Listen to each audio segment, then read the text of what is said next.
The sale of invisible but very precious airwaves that carry voice and data will begin soon. Besides the incumbent operators like Bharti Airtel, Vodafone and Idea Cellular, Tata Teleservices, Telenor, Aircel and even Reliance Communication have applied to participate. And India's richest man will bid as well. Mukesh Ambani-owned Reliance Jio will perhaps play the most crucial role in the upcoming spectrum sale. His company, which already owns pan-India 4G spectrum and the bread and butter 1800 MHz in 16 circles, intends to bid for one block of pan-India spectrum both in the 3G and the higher-end 900 MHz band. For Bharti Airtel, Vodafone and Idea Cellular, business continuity is at risk. In fact, 80% of Idea's EBITDA comes from the 5 circles where its spectrum comes up for renewal. For Bharti and Vodafone, spectrum in crucial circles of Delhi and Mumbai need to be protected. Anil Ambani-owned Reliance Communication also has a huge stake in these auctions, with spectrum in all its Category C circles expiring. With 8 telcos in fray, including Tata Tele, Telenor and Aircel for 3 GSM bands of 800, 900 and 1800, the fourth round of auctions will be a keenly watched event by the market. But there are no takers for the CDMA spectrum, with the lone CDMA operator Systema choosing to stay away from the spectrum sale.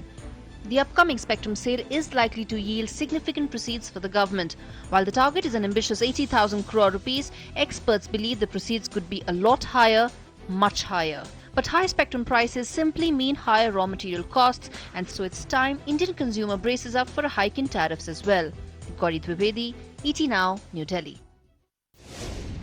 Let's take it across to the man who's got his finger in the pie as far as Indian Telecom is concerned. Mr. Sanjay Kapoor is joining us live right here on Business Tonight. Thanks very much for being with us, Mr. Kapoor. Are you surprised with the number of applicants? 8 in all if you count Rel Jio, especially given how steeply priced spectrum is this time around, and more importantly, how aggressive do you think bidding is going to be in this round of spectrum auction? I think from the word go, we were all very clear that it's business continuity issue for the incumbent operators like Airtel, Vodafone, Idea to protect their turf. Otherwise, business continuity becomes a big question. I think addition of GIO, addition of Uninor, addition of one more player I think came in, Aircel, is a surprise to the category, and I think it only says that now the auctions will be even more heated than probably we were envisaging earlier, because the incumbent operators will try to protect their turf, and I'm sure these challengers will drive the price of the auction upwards.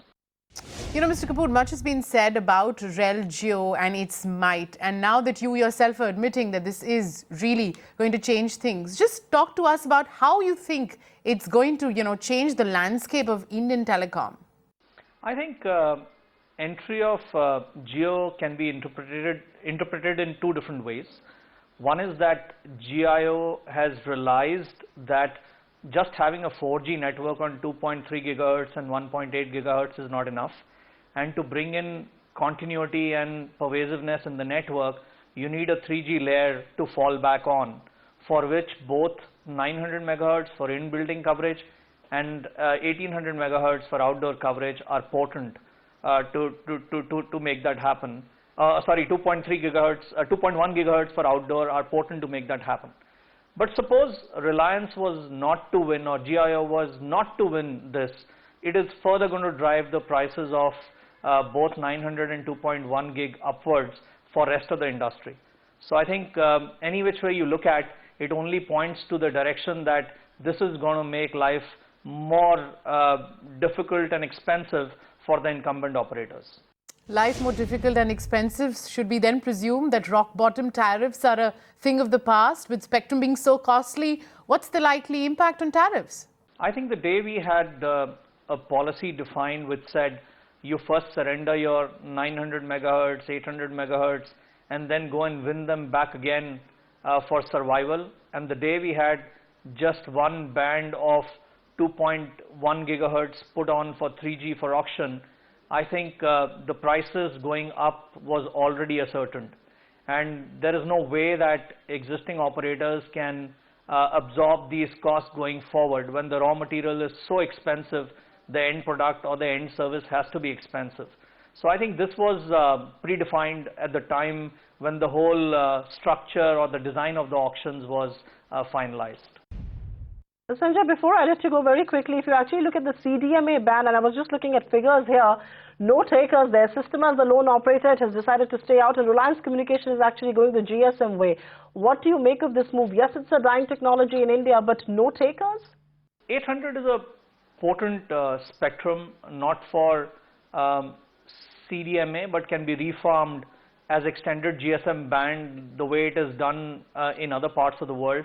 And I think government and the licensors should look at that afresh and see how the spectrum can be utilized, because any band below 1 gig can be very potent for indoor coverage.